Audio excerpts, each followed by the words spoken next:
नमस्कार साथियों, मैं नेहा शर्मा एनवी संस्कृत क्लासेज में आपका हार्दिक स्वागत करती हूँ। आज हम अवयवी भाव समास की चर्चा करेंगे।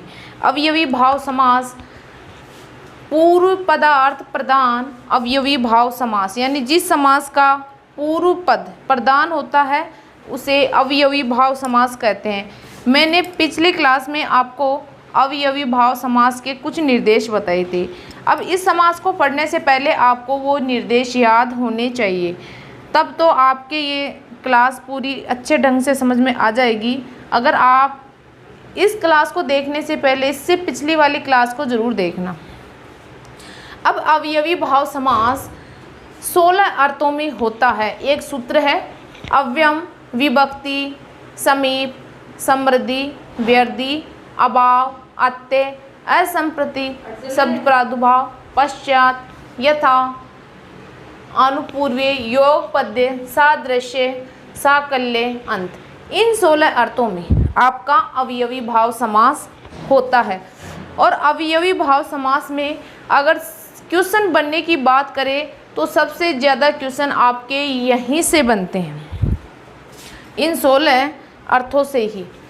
मतलब कि आपका है विभक्ति, समीप, समृद्धि, व्यर्धि, अभाव, अत्य, असंप्रति, शब्द प्रादुर्भाव, पश्चात, यथा, अनुपूर्वी, योगपद्य, सादृश्य, संपत्ति, साकल्य, अंत।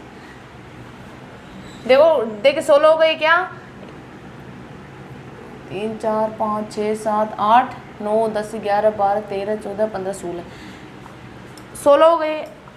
अब इन 16 अर्थों को हम देखेंगे, एक एक अर्थ को विस्तार पूर्वक हम देखेंगे। तो सबसे पहले हम देखेंगे विभक्ति।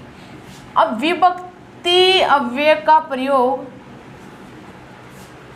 कैसे होता है, इसमें कौन सी विभक्ति लगती है, कौन सा अव्यय दिखेगा आपको, तो इन सब की चर्चा हम इस वीडियो में करेंगे। तो इसमें है आपका जैसे विभक्ति, तो इसका यह है लौकिक विग्रह, फिर है अलौकिक विग्रह, फिर है आपका पूर्व प्रयोग, फिर आपका लिंग निर्धारण और समस्त पद कैसे दिखेगा। तो हम सबसे पहले चर्चा कर लेते हैं कि रामे इति, इसका ये लौकिक विग्रह है रामे इति।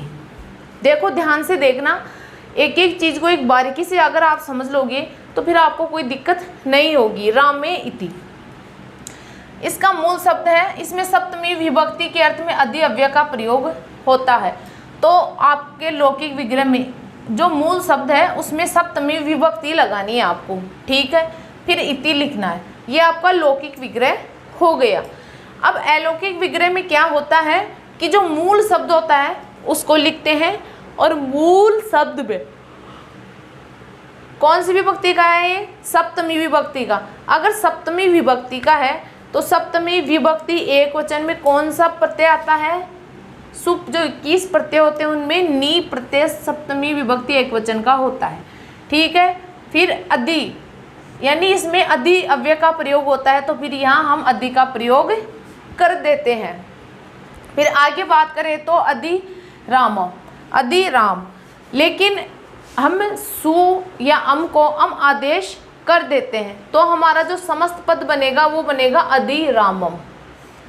फिर लतायाम इति, लतायाम इति, तो ये सप्तमी विभक्ति एक वचन में बन गया लतायाम इति। विग्रह में आपको सप्तमी विभक्ति एक वचन का रूप और फिर इति लिखना है। ये तो आपका लौकिक विग्रह हो गया। अलौकिक विग्रह में आपको उस विभक्ति का पता लगाना है कि इस शब्द में कौन सी विभक्ति है।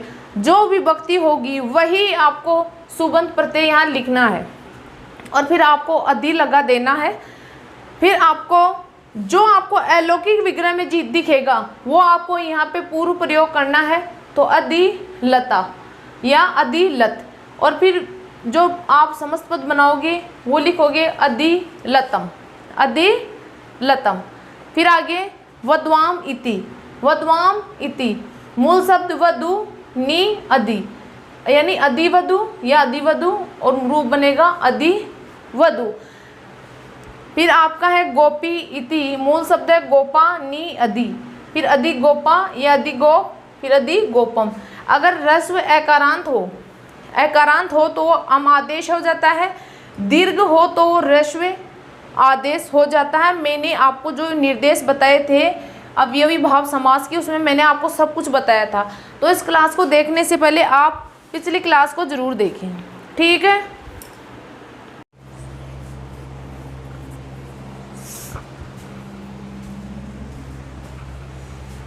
अब हम विभक्ति के बाद में समीप अर्थ को देखते हैं।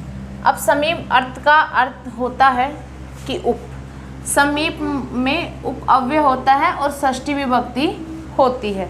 समीप आते ही उप समझ जाना और उप आते ही आप समीप समझ जाना, ये आपके दिमाग में ऑटोमेटिकली आ जाना चाहिए। इसका लौकिक विग्रह, अलौकिक विग्रह, पूर्व प्रयोग और समस्त पद देखो कैसे कैसे बनते हैं। लौकिक विग्रह था नगरस्य समीपम, यानी षष्ठी विभक्ति है तो जो मूल शब्द है उसमें आपको षष्ठी विभक्ति दिखेगी और समीपम ये आपका अव्यय है। तो आपको अलौकिक विग्रह करना है। तो मूल शब्द, अब नगरस्य ये षष्ठी विभक्ति एक वचन का है तो आपको सुबंत नस प्रत्यय लगाना है और समीप किसकी जगह काम करता है, उप की जगह। तो अब हम जो पूर्व प्रयोग करेंगे वो अलौकिक विग्रह के आधार पर करते हैं। तो हम बनाएंगे उपनगर, अकारांत है इसलिए अम आदेश हो जाएगा और उपनगरम रूप बन जाएगा। फिर ऐसे ही लताया समीपम, षष्ठी विभक्ति है लता शब्द, लता नश उप, उपलता या उपलत, फिर रूप बनेगा आपका उपलतम। फिर है कृष्ण से समीपम, तो मूल शब्द कृष्ण, न से उप कृष्ण, रूप बनेगा उप कृष्णम, उप कृष्णम। फिर समृद्धि, समृद्धि इस अव्यय में सु अव्यय का प्रयोग होगा और षष्ठी विभक्ति होगी, षष्ठी विभक्ति होगी और सु या सम अव्यय का प्रयोग इसमें होगा। अब इसमें जैसे केरला नाम समृद्धि, अलौकिक, लौकिक और पूर्व प्रयोग और समस्त पद, ये 4 कंडीशन आपको लेकर चलना है। अब केरला नाम समृद्धि, केरल आम शु, मूल शब्द केरला नाम, षष्ठी विभक्ति बहुवचन का है तो आम सु, तो इसके आधार पर बनाएंगे तो सु केरल और अम प्रत्यय लगाएंगे तो सु केरलम। अभ्यासा नाम समृद्धि, तो अभ्यास आम सु, क्योंकि यह नस था तो ये षष्ठी एक वचन का था और यहाँ आम है तो षष्ठी ये बहुवचन का, इसलिए आम विभक्ति का प्रयोग हुआ है। तो सु अभ्यास और रूप बनाएंगे, इसमें यण संधि होकर स्व अभ्यासम रूप बन जाएगा।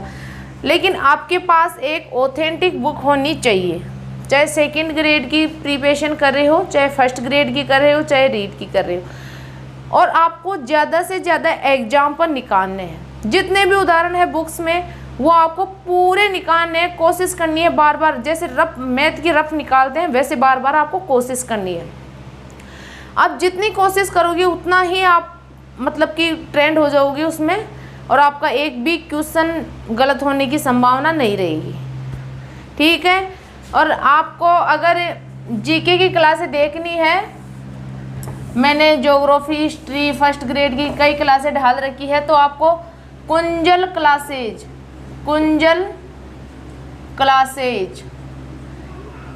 ये आपका जो यूट्यूब चैनल है, इस चैनल पर आप जीके की तैयारी भी कर सकते हो। बहुत ही अच्छे ढंग से आपको वहाँ जीके पढ़ाया गया है, वहाँ से आप देख सकते हो, ठीक है।